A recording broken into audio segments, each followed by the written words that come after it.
Bonjour à tous, bienvenue sur Footzone. Et les gars, la Coupe du Monde, c'est maintenant. Et pour le lancement de cette Coupe du Monde à 48, aujourd'hui, On étudie le groupe du dernier pays hôte, les États-Unis, donc le groupe D, avec dedans. États-Unis, Turquie, Paraguay et Australie. Donc c'est pas un groupe très relevé, mais est-ce que c'est un groupe qui te hype au moins un peu? Alors là, très bonne question. Moi, je pense que c'est un groupe qui est un peu sous-coté. Ou alors un peu trop détesté, à mon sens. Parce qu'il y a quelques affrontements qui sont ok. Je trouve que le niveau est un peu homogène. Il n'y a pas de gros écarts. Peut-être à Paraguay un peu en dessous, on en parlera. Mais c'est un groupe où il y a de l'enjeu. Ok. Pas le meilleur groupe, ça, bien d'accord. Mais loin d'être l'un des pires comme on a pu le croire. Et puis, un pays hôte. Oui, Groupe de c'est pays hôtes, toujours agréable à voilà, voir. exactement. Il y a quand même un petit enjeu. Ok. Toi, t'en penses quoi? Moi je trouve que, pour moi, c'est... Si je devais faire mon top 3 des pires groupes, il y serait. Ah ouais. Juste derrière, peut-être le groupe B, Ouais. et peut-être... Toi, tu mettrais au-dessus du A, par exemple?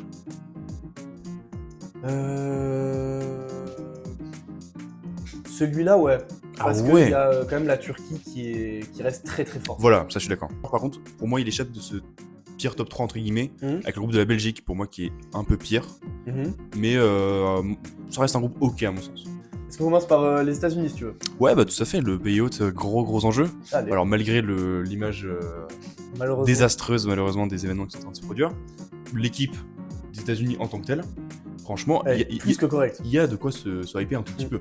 Bah, je sais pas si toi t'as vu un peu leur match de préparation. Ils ont perdu 2-1 contre l'Allemagne, L'Allemagne, ce qui reste honorable. ce qui est quand même une très belle perf contre Voilà. l'Allemagne. Et ils ont gagné 3-2 contre le Sénégal. Oui, ça j'ai vu. Il y avait eu un doublé de Sadio Mané, donc c'était un match que moi je trouvais vraiment très intéressant. Est-ce que tu as noté des petites performances dans ces matchs-là qui t'ont un peu marqué ou pas? Alors moi c'est vrai que j'avais plus analysé ce match-là sur les défaillances du Sénégal parce que je me souviens avec la défense centrale, Ouais. revisiter sans Kalidou Koulibaly, c'était horrifiant. Réellement, heureusement que Sadio Mané avait fait un top match. Moi j'étais agréablement surpris par les joueurs offensifs. Je trouvais que franchement Balogun était un vraiment très bon joueur. En fait, même l'équipe en général, ça ressemble vraiment à une vraie équipe. Et on n'a pas dit ça forcément de toutes les équipes des USA. Et je pense que c'est ça le principal. Toi, c'est quoi les joueurs qui ressortent dans cette prépa? Bah moi, dans le match contre l'Allemagne, que j'ai moins étudié que celui contre le Sénégal, Ouais. parce que j'ai trouvé celui du Sénégal vraiment plus représentatif du niveau qu'il pouvait montrer. Ouais. Et forcément, voir une victoire, il n'y a pas la même mentalité et la même finalité. J'ai trouvé Serginho Dest très intéressant dans les deux matchs, même s'il n'a pas forcément montré le meilleur de ce qu'il pouvait faire. Moi, c'est un joueur que j'apprécie beaucoup. C'est un joueur qu'on redécouvre un petit peu. Complètement, on en reparlera juste après. Mais j'ai beaucoup aimé surtout en fait la puissance du milieu de terrain. Oui. Avec un McKennie que moi j'adore Ouais, tout à fait. depuis qu'il est parti de la Bundesliga. Ah, tout à fait. Je suis fan de lui. Et même si ça avait raté en première ligue, ce qui était passé à Leeds, Oui, je me souviens. à la Juventus, je le trouve vraiment super, surtout cette saison. C'était même pas tant un flop que ça à Leeds. Hein. Je mais, t'assure, il avait vraiment des phases intéressantes. Complètement, Vraiment. mais il avait eu quand même une saison Bien qui sûr. n'était pas à la hauteur de ce qu'il avait Tout à montré. fait. Est-ce qu'on fait une petite revue un peu de l'effectif? Ouais, allez, vas-y. Le problème pour moi, le gardien, c'est vraiment le point faible. Ouais. J'ai- Il y a Turner. Traditionnellement, c'était Turner, mais très compliqué sa carrière depuis 2022. Ouais. Du coup, Fraser Foster. c'est vrai, mais Voilà. voilà. Donc non, ça sera un gardien de MLS, écoute. C'est Ouais, comme ça, hein, mais Bah, c'est peut-être un des postes où ils sont le moins bien pourvus pour moi. ça c'est dur parce qu'en Coupe du Monde, t'as besoin d'un bon gardien et un gardien comme ça un peu mid, c'est quand même un peu inquiétant. Par contre, la défense, alors même si c'est pas la défense qu'on voit là sur l'Allemagne, Le Sénégal, par exemple, ce c'était Sénégal, une défense qui était assez différente. le Sénégal, voilà, tout à fait. Il y avait C'était McKenzie. Mackenzie en centrale avec Rim et avec Freeman. Du coup, l'intérêt aussi, c'est de savoir est-ce qu'ils feront défense à 3 ou défense à 2, ou défense à 4 plutôt. Moi, je préfère une défense à 4 parce Ouais. que ça permet d'avoir un Anthony Robinson un peu plus défensif. Mm. Et on sait que dans tous les cas, il va attaquer. Mais pour moi, sa participation défensive est vraiment très très utile. Et il peut plus apporter.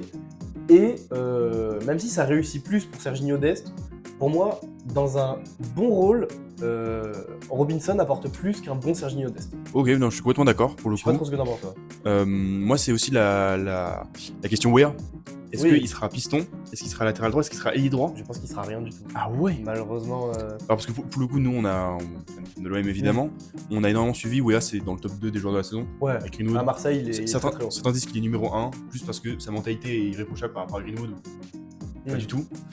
Mais sur sa saison, c'était vraiment une très très bonne saison. Et pour moi, c'est inconcevable que dans cette équipe-là, il s'est pas une place. On a vu du coup Dest qui a joué piston latéral droit et ailier droit. Ouais. Ben, en fait, c'est un peu un doublon avec Wea. Pour moi, Dest est meilleur que Wea, malheureusement. Ouais.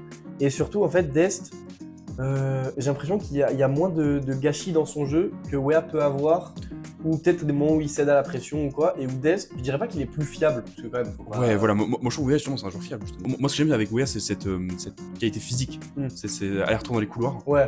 Euh, Wea qui a joué 45 minutes contre le Sénégal et 15 minutes contre l'Allemagne, donc c'est pas beaucoup. Je pense pas que Pochettino compte vraiment sur lui pour cet été, tu vois.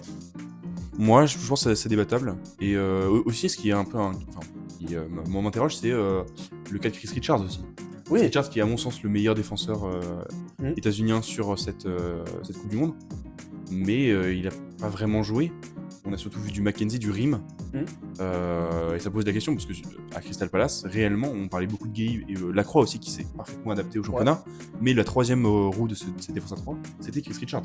Et même après que Gueye soit parti, c'était un vrai taulier et j'ai beaucoup apprécié sa saison.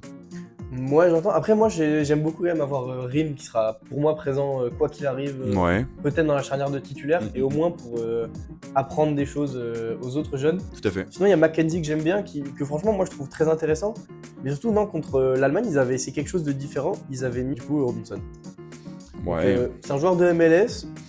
C'est là pour moi où si t'as pas Richards ou Mackenzie, déjà pour moi là l'option elle est la défense si tu prends en plus le gardien, elle est quand même un peu inquiétante. Ouais, non mais c'est pas la charnière défensive la plus impressionnante Voilà, du mondial, voilà. c'est sûr. Après, je pense qu'il y a quand même des bonnes choses, et surtout c'est compensé par une puissance Bien sûr. au milieu Au et en milieu. attaque qui est exceptionnelle. Au milieu c'est peut-être l'atout numéro 1 parce qu'il y a Du groupe. Adams du groupe peut-être pas parce que il y a quand même la Turquie. Ouais. Mais Adams, McKennie du coup là, la doublette de Leeds Mm. qui se retrouve ici et il faudrait parler quand même de Malik Tillman. Oui, bah, franchement, gros joueur. Moi, j'aime beaucoup son profil. Il Ouais, peut jouer ouais, un peu partout au milieu. Je me rappelle que quand il a signé à Leverkusen, j'avais beaucoup de doutes sur lui. Mm. Et bon, bah, j'ai eu raison du coup, parce que c'est pas. C'est pas une super saison mais ça reste une saison encourageante. Ouais, mais il a pas la meilleure saison de sa carrière. Non. Et que il avait montré des super choses au PSV Eindhoven. J'ai regardé quelques matchs, quelques résumés et tout pour voir un peu ce que ça donnait. Et franchement, je me suis dit qu'il pouvait, bah, en fait, il pouvait faire beaucoup plus. Ah oui, ça c'est sûr. Et je pense qu'il a signé à Leverkusen, donc au début de saison, tu sais, où il y avait eu Eric Ten Hag qui avait été engagé, qui restait 3 jours. Qu'il y avait eu, que c'était très compliqué, ils avaient fait un mercato horrible. Il s'était fait détruire par le PSG, Ouais. je me souviens, c'était gênant. Ouais. C'était vraiment, ils avaient pris 7-2. Ouais. Franchement, c'était incroyable, et c'était, en fait, t'as l'impression que tout ce qu'il faisait, c'était exprès pour que ça rate. Tout à fait. C'était un très mauvais choix de carrière. Je pense qu'il devrait partir cet été, et si j'étais lui, c'est ce que je ferais. Ah, moi je suis pas du tout d'accord, je trouve qu'il revient bien justement. Et que dans un Bayer Leverkusen qui s'est un peu stabilisé en fin de saison, Maza et lui, pour moi, forment quand même une doublette d'avenir qui est quand même très intéressante. Ouais, après, il a pas beaucoup joué en fin de saison, parce qu'il a eu des petits problèmes de blessures, tout ça. C'est ça qui l'a tué, malheureusement, c'est quand il revient bien. Ça Bah, l'a immédiatement tué. la dernière fois qu'il a joué 90 minutes, c'était le 14 mars contre le Bayern en Bundesliga. Tout à fait. Donc ça va faire 5 mois qu'il a pas joué 4 mois qu'il a pas joué un match entier. C'est vrai. Moi franchement ça me rassure pas du tout. Je pense que il faudrait vraiment qu'il parte Bien sûr. de ce club. J'aimerais bien le voir en Serie A, je sais pas trop pour toi. En Serie A, moi j'ai du mal à voir jouer parce que malheureusement les joueurs créatifs comme ça, ça reste moins bien. Moi je pense que la Bundesliga c'est le bon championnat. Je pense que la saison prochaine ça peut cliquer. Ouais. À voir ce que ça Leverkusen donne. du coup. Ouais, à Leverkusen, je pense encore une saison. Pour voir, mais en tout cas il gardera une cote peu importe le résultat. Oui, forcément, bah, c'est un joueur qui est quand même très coté parce que c'est un profil qui est très intéressant, tu vois. Se disent qu'il peut un peu tout faire, et qui, moi je trouve vraiment, ça se voit qu'il a des qualités et qu'il peut vraiment faire beaucoup plus clairement. Que ce qu'il est forcé un peu à faire à Leverkusen, où c'est vrai. Pour moi, c'est pas le bon environnement pour lui, et j'aimerais beaucoup le voir ailleurs. Bah à voir, mais c'est peut-être justement ce ticket un peu de sortie pour peut-être un club qui l'utilisait un peu mieux. Et puis surtout offensivement, il y a quand même des histoires à voir. Alors on va pas de Balogun qui réalise sa meilleure saison à Monaco depuis finalement sa saison à Reims. Oui, Balogun qui marque 13 buts cette saison en Ligue 1. Mais au-delà de ça, son apport dans le jeu est vraiment excellent. C'est un joueur qui, par exemple, il n'avait pas marqué face à Marseille. Non. Mais je me souviens, il nous avait traumatisés. C'est un joueur qui, dans la prise de profondeur, dans le duel physique, est monstrueux. Alors manque un peu de finition, et encore ça s'est amélioré cette saison. Mais dans le jeu, vraiment, c'était l'un des meilleurs avec Akliouche dans le secteur offensif. Et puis, Christian Pulisic, c'est vrai qu'on l'a un peu oublié. Bah oui, il avait fait une énorme saison pour sa toute première à Milan. C'est ça. Et ça avait été, il me semble, le meilleur américain sur une saison en Serie A. Oui. Et après, il avait un peu stagné. Il était dans le jeu, c'était moins ça, et statistiquement, c'était pareil. Les blessures. C'est ça, du coup, il avait souffert des blessures. Donc il y a eu un peu sa cote qui est descendue, et surtout qu'il commence à se faire un peu vieux, parce que Pulisic, il a quand même il a 27 ans.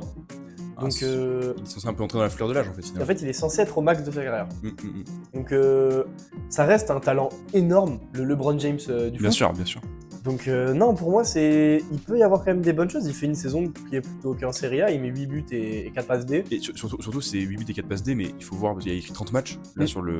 sur les différents sites de statistiques, mais surtout il a même pas 2000 minutes, je crois. Il joue 1611 minutes. 1611 minutes et 8 buts 4 passes D, c'est un rendement qui est très très bon. Ouais, il joue la moitié des minutes C'est de la ça. saison. Donc. C'est ça. Donc, malgré ça, je trouve que ça reste un joueur super intéressant. À voir, c'est une des belles histoires. Alors, finalement, qu'est-ce qu'on en pense? Parce qu'il y a aussi Pochettino en coach, Ouais, où ça reste solide. je suis pas le plus grand fan Non, de moi non- Pochettino. Moi non plus, mais il a réussi quand même à trouver une sorte de stabilité quand même dans cette Ouais. équipe. Moi, je reste surtout, au-delà de tout ce qu'elle a fait après, moi je reste un peu sur son passage au PSG, Ouais, que j'avais trouvé moyen. catastrophique, Ah, au-delà de moyen. Galtier, c'était catastrophique. Hein. Oui, ok. Pochettino, Comparé c'était à moyen. Galtier, tout le monde est catastrophique au PSG. C'est vrai. Mais Pochettino, Je c'était dirais moyen. très moyen, et à moyen. Chelsea, où c'était peut-être pas vraiment ça. Ah, Chelsea, pour moi, c'était le deuxième meilleur passage après Maresca. Dans l'enfer des coachs de Chelsea, il y le désert, il qui parcourt. y avait une période qui était pas si mal.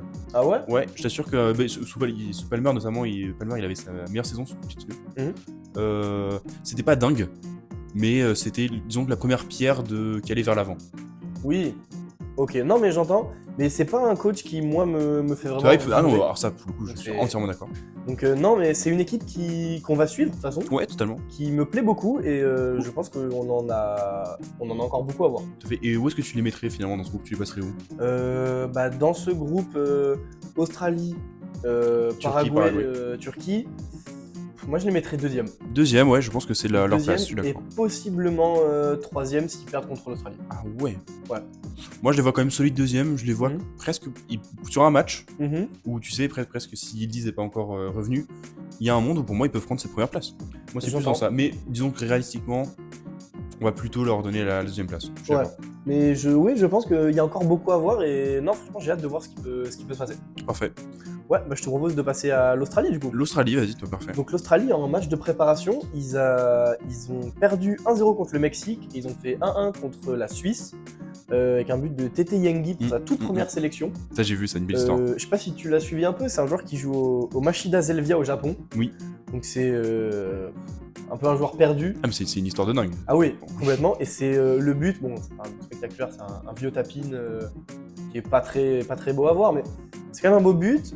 Ils sont qualifiés encore par les barrages de la zone Asie, l'Australie, donc qui Oui. font depuis 2006. Donc ça laisse un peu une chance Oui, clairement. aux autres équipes océaniennes. On en viendra quand on parlera de la Nouvelle-Zélande. Nouvelle-Zélande. justement. Donc dans l'ordre, l'Australie, ils jouent Turquie, Amérique, Paraguay. Donc c'est du plus dur au plus C'est abordable ça, pour c'est eux. ça, c'est ça. Donc pour moi, ça voudrait dire que s'ils gagnent la Turquie, ils sont quasiment garantis de pouvoir atteindre les 32e de finale. Ça, je suis d'accord, mais alors, quelles sont les armes un petit peu qui sont à leur disposition? C'est ça le problème. Malgré ça, quand on s'intéresse finalement à la situation des joueurs, paradoxalement, il y a quand même quelques joueurs intéressants. Ouais. C'est pas une Australie qui, comme par exemple, je sais pas, la dernière Coupe du Monde, En 2022, ouais. voilà, en 2022, où on se fait surprendre au début sur le but du 1-0 face à la France, mais où ça manquait vraiment de qualité. Là, je trouve qu'il y a vraiment un step avec une nouvelle génération très intéressante à suivre. Toi, c'est quoi un peu ton joueur où tu vas vraiment suivre?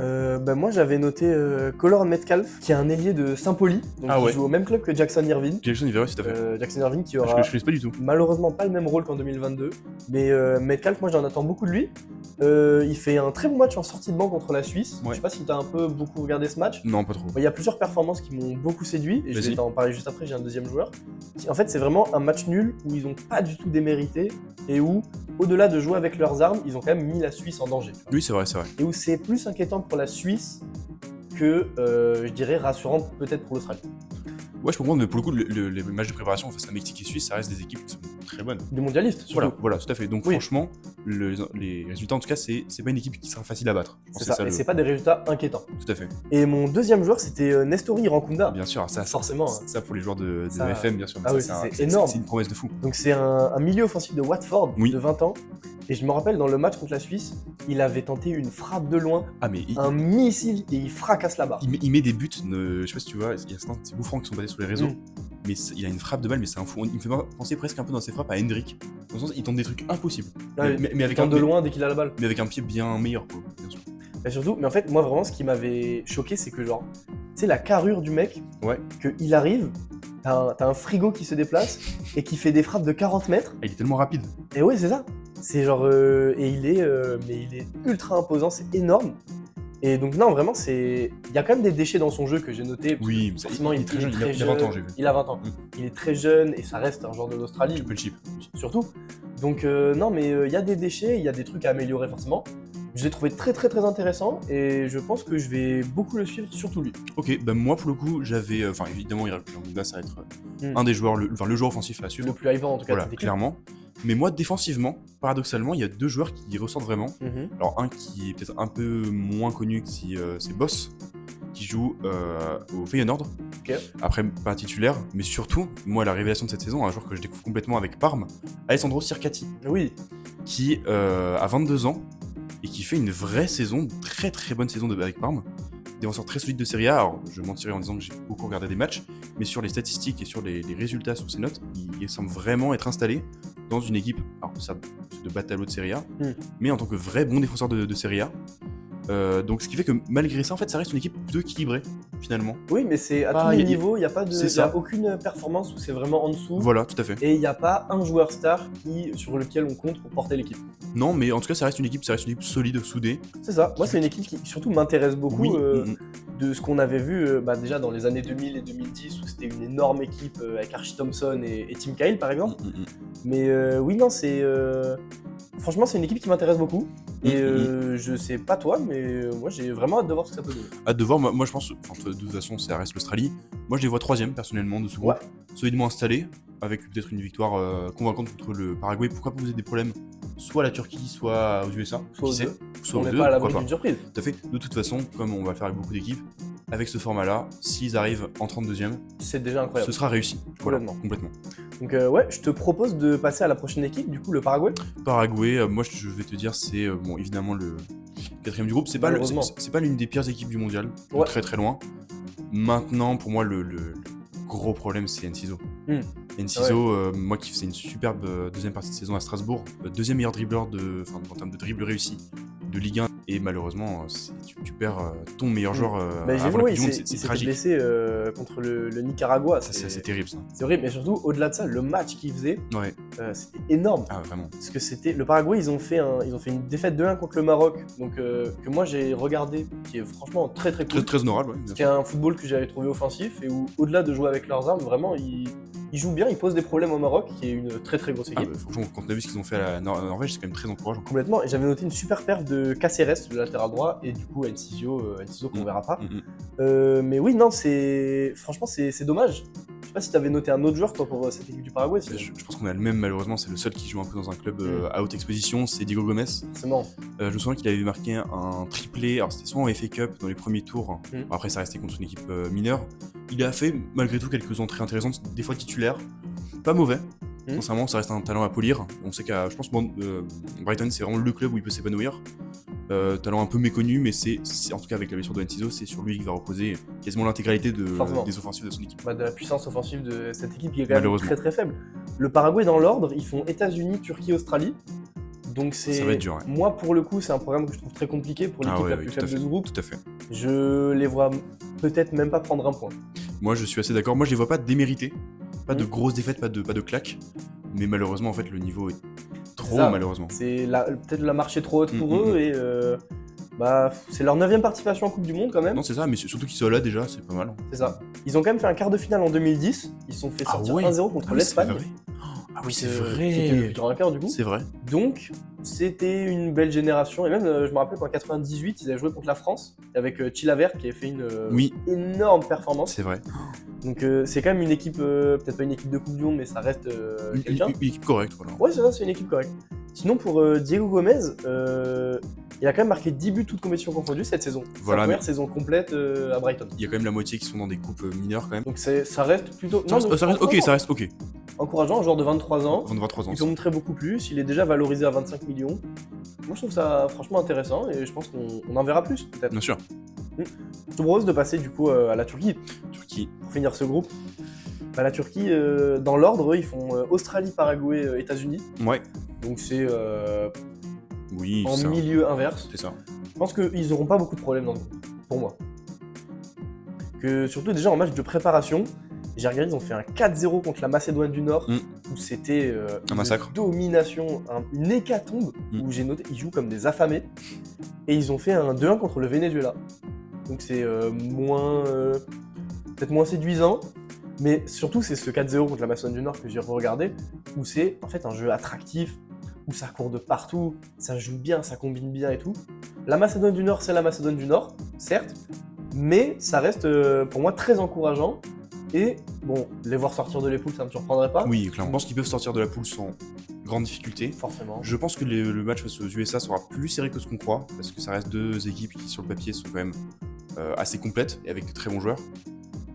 Après, au-delà, il faudra voir, c'est difficile de se projeter. Je pense que surtout le fait que les USA soient à domicile Oui, et que donc tous leurs matchs de groupe ils les jouent à domicile, pour ce groupe ça peut représenter quand même quelque chose de Totalement. gênant pour la domination turque. Parce Totalement. que ce sera plus compliqué pour la Turquie de s'imposer dans ce groupe-là, je pense. Moi, c'est plus au niveau mental où j'ai peut-être un peu des doutes. Ouais. Je vois pas mal de joueurs âgés, mais pas forcément de leaders.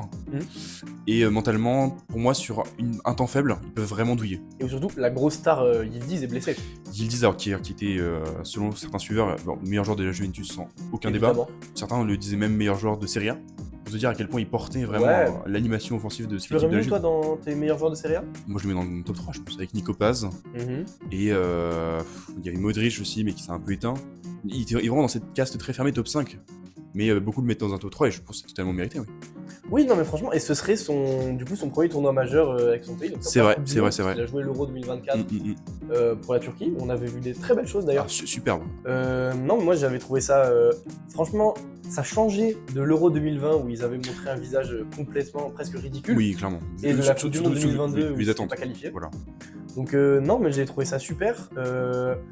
D'Euro 2024 de Yildiz, il était quand même pas fou. Il a fait 0 but, 0 passe D. Et Non, dans le mais jeu, c'était quand même assez limité. C'était je trouve. son premier tournoi. On lui en veut pas, surtout qu'il y a 2 ans, il était quand même assez jeune. Il est estimé à 75 millions. Donc c'est potentiellement déjà une star mondiale, tu penses? Alors, pour moi, oui, c'est une star mondiale. La Juve a précisé qu'il n'était pas à vendre, peu importe le montant. L'année prochaine, ce sera un des grands dossiers du mercato pour sûr. Complètement. Dans les équipes de Première Ligue, surtout dans ce marché des ailiers qui est pas fou. On en parlera peut-être avec Côte d'Ivoire. Dans une Juventus qui jouera pas la Ligue des Champions. Voilà, je pense pas. Maintenant, là, c'est sûr que là, pour le coup, ça va être le moment de l'explosion. Ouais. Sur la scène mondiale, avant de peut-être garantir un transfert dans un gros club. On lui souhaite en tout cas, parce qu'à seulement 21 ans, tout à fait. on lui en veut pas d'avoir raté son Euro 2024. Non, ça, clairement. Et 21 ans, pour une Coupe du Monde, il reste quand même super jeune. Si, c'est vrai, c'est un profil qui se retrouve pas trop, il peut jouer partout dans l'attaque. Et même en numéro 10, non, moi c'est un joueur que j'aime beaucoup. Toi, c'est qui ton joueur à suivre? Alors, mon joueur à suivre, j'avais pensé à Ferdi Kadioglu qui avait fait un super Euro. Mais après, qui fait une très bonne saison d'ailleurs à Brighton. Qui franchement est un super joueur qui peut jouer à droite, à gauche, très bon techniquement, très très bon physiquement, très agressif. Maintenant les blessures ça reste un peu un frein, malheureusement. Difficile de se prononcer sur sa condition physique. Du coup je vais peut-être partir sur la vraie révélation de cette saison, qui va peut-être du coup suppléer un petit peu le Kenan Yildiz s'il est blessé, c'est Can Uzun. Ah mais oui. Avec Francfort, alors qui avait commencé mais je l'attendais celle-là. Exceptionnel, qui commençait franchement de tonnerre avec il marquait quasiment à tous les matchs, en 6 matchs il avait 5 buts, 3 passes D, c'était exceptionnel. Alors après son milieu de saison était très très très compliqué, le Francfort à partir du moment aussi où il lui prenait 5 buts par match, ça devenait un peu ridicule. C'est devenu un sketch à un moment. Et en plus il a connu ses premières blessures, alors à 20 ans, 21 ans, évidemment on peut pas lui en vouloir. Il a très bien fini de la saison, donc c'est ce qui donne un peu d'espoir. Il était décisif d'ailleurs en préparation. Ouais. Il a fait une passe D je crois. Moi je savais que t'allais en parler, j'ai pas vraiment regardé Chanuzou. Il avait une passe D je crois, je sais pas si c'était contre la Macédoine du Nord. Mais en tout cas il était décisif et je pense vraiment qu'il peut au moins garantir une espèce de stabilité jusqu'à ce que Kennedy vienne et après pourquoi pas en sortant ça peut être un super joueur. Il pourrait se donner à lui-même un statut dans cette Tout à fait. Oui, mais moi, celui que j'avais noté qui était intéressant, c'était Barış Alper Yılmaz. Ah oui, du Galatasaray. Oui, complètement. Je sais pas si tu te rappelles, contre la Juventus en Ligue des Champions, quand il y avait eu le 3-0 match aller, et que la Juventus remonte 3-0 au retour, avant de se prendre 2 buts absolument ridicules. Mais sur le match aller, c'était un calvaire. Ouais, surtout. Et même au match retour, je l'ai trouvé plutôt pas mal dans ses efforts défensifs, surtout. Il y avait des gens qui avaient noté qu'en fait, c'est juste un mec qui court et qui met des coups d'épaule de partout. Ah, c'est un profil qui est très atypique, mais qui est super utile. Ça, et qui, surtout, moi, je l'avais trouvé assez agréable à voir. Et une équipe de la Galatasaray franchement, que j'ai trouvé assez dangereuse. Oui, tout à fait. En Ligue des Champions. Donc, non, il est estimé à 30 millions d'euros. Il a seulement 26 ans. Donc il est censé être au max de sa carrière. Mm. C'est peut-être sa dernière Coupe du Monde, en tout cas sa première. Donc moi je pense que dans ce groupe-là, il pourrait pas se balader, mais il pourrait quand même bien jouer. Donc non, il fait des super matchs en préparation, où il marque un but pour le 4e but contre la Macédoine. C'est ça, Donc j'ai hâte d'en voir plus, et il peut vraiment montrer quelque chose de spécial. tout à fait. Donc c'est pour ça que c'est plein de promesses. Alors évidemment, il y a Çalhanoğlu qui sera au milieu, qui sera Évidemment. le pilier de cette équipe, le vrai leader pour moi de cette équipe. Et surtout sur ce secteur offensif, c'est ça qui va être dingue, c'est comment s'organiser. Parce qu'avec Arda Güler qui est peut-être le maître à jouer vraiment de cette équipe, qui est avec le milieu de la Turquie, parce qu'au Real c'est compliqué. très difficile en même temps dans un contexte qui est horrible pour lui et où c'est peut-être l'un des joueurs qui mérite le moins en fait, finalement dans la mentalité. Comment t'organises ce quatuor en fait? Est-ce que tu mets Aktürkoğlu en 9? Est-ce que tu mets Goul, le mec de Porto, en 9? Ouais. Est-ce que tu mets Yilmaz en 9? Qui tu mets à droite? Est-ce que tu mets Güler? Est-ce que tu mets Aktürkoğlu? Est-ce que tu mets Yilmaz? Moi je pense que ça va partir sur un... avec peut-être, si jamais tout le monde est prêt, Yildiz en ailier, Güler en 10, Yilmaz en ailier droit, et après je pense Aktürkoğlu ou Gül en 9 je pense. Mais ça reste encore à voir, je pense qu'il y aura des adaptations au fur et à mesure du tournoi. On espère qu'il n'y aura pas de blessure au dernier moment, forcément. Mais même quand tout le monde est là, en vrai, c'est difficile à juger un secteur offensif. Complètement. J'avais noté surtout la Turquie, c'est leur 3e participation à la Coupe du Monde. Ah oui, c'est vrai. En 1954, ils sont sortis en poule. Après, ils l'ont rejoint en 2002. En 2002, avec cette épopée légendaire, bien sûr. 3e place. Ils ont joué 2 Coupes du Monde dans leur histoire. Et oui, c'est vrai Ils ont failli atteindre la finale à la 2e participation. C'est vrai qu'on s'en rend pas compte, mais oui, c'est que la 3e du coup. Ouais, ça. Et donc, il y a toute une génération de Turcs qui n'ont jamais vu leur pays. Ça fait 24 ans qu'ils ne l'ont pas joué. Moi, j'ai vraiment hâte de les revoir. C'est un pays qui avait été agréable à jouer avec cette nouvelle génération, ces nouveaux gros talents. Qui a des beaux joueurs, vraiment. Complètement. Tout à fait. Donc j'ai hâte de voir ce que ça peut donner, et je sais pas toi, moi je suis très hype quand même. Moi c'est mon favori personnellement pour le groupe. Maintenant attention, je pense vraiment à la dimension mentale. Ouais. Pour moi ils peuvent vraiment un peu de choc. Mais sur le papier, oui, moi c'est mon favori et j'ai très hâte de voir ce que ça donne sur le papier. Surtout, on rappelle que pour le groupe D, le premier du groupe D joue un 3e de groupe. Ah donc oui. le 3e du groupe B, E, F, I, J. Et le 2e du groupe D jouera le 2e du groupe G, qui est donc le groupe de la Belgique, qui est un groupe très faible. Belgique, Iran, Égypte, Nouvelle-Zélande.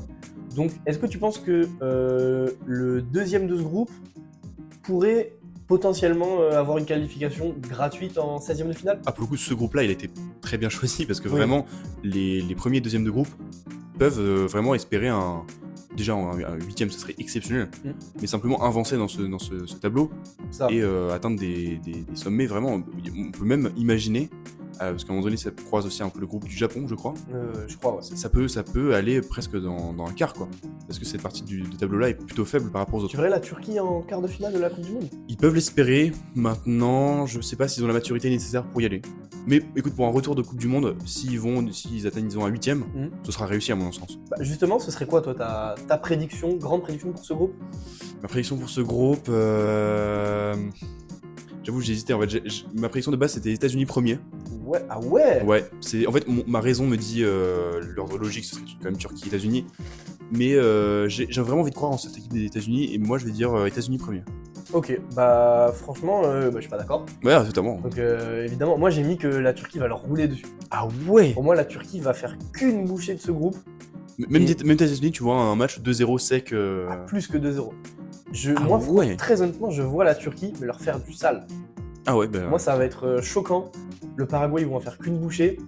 Et je pense l'Australie aussi, même si il y a plus de puissance défensive quand même un peu en Australie. Pour moi, la Turquie finit premier avec 9 points. Ah ouais, bah écoute, on verra ça franchement. On verra ça, moi personnellement j'ai hâte d'y être, je suis vraiment très hype par ce groupe. Non franchement ça reste un groupe très équilibré. Il peut y avoir des surprises, je pense que c'est ça le truc. Il y a des histoires, il y a des enjeux partout. Donc franchement ça peut être un groupe très hypant. Et puis on verra bien où ça nous mène. Ouais, voilà. Maintenant c'est l'heure du groupe E. L'heure du groupe E, tout à fait. Ouais, allez. Merci de nous avoir regardés. N'hésitez pas à regarder les autres vidéos, elles sont déjà disponibles, je vous les mets en haut. Merci beaucoup, bonne soirée de regarder.